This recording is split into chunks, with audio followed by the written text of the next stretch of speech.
Aibda Joker tumbang, sebongkah batu mendarat di kepala. Seorang polisi anggota Polresta Barelang, Batam terluka saat mengamankan demo depan kantor BP Batam pada Senin 11 September 2023. Demo depan kantor BP Batam untuk kedua kalinya itu masih terkait nasib warga di Pulau Rempang, Kecamatan Galang terkait rencana pembangunan Rempong Eco City. Anggota puluhan hingga seorang prajurit TNI tampak membantunya. Kepala polisi itu tampak dibersihkan menggunakan tisu. Prajurit TNI bahkan meminta tolong agar tenaga kesehatan segera datang. Anggota Polri lainnya terkejut karena yang menjadi korban merupakan anggota yang ia kenal.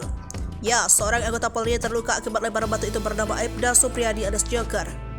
Ia merupakan anggota Propam Polresta Barelang. Dari video beredar, Aibda Supriyadi harus dilarikan ke lokasi yang lebih aman agar bisa langsung diberikan perawatan.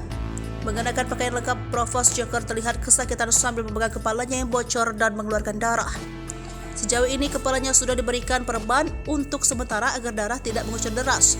Selama ini Aibda Supriyadi alias Joker dinilai sebagai polisi milenial dan mempunyai banyak pengikut di akun Instagram serta Facebooknya.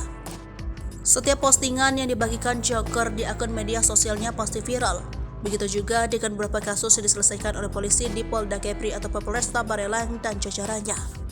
Seperti viralnya kasus penghinaan polisi yang dilakukan oleh akun seorang wanita di Batam.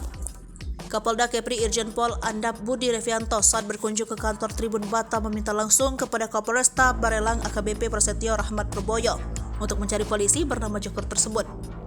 Ia juga meminta agar Joker bisa dihadapkan kepadanya untuk menjadi penyambung apresiasi polisi dengan masyarakat.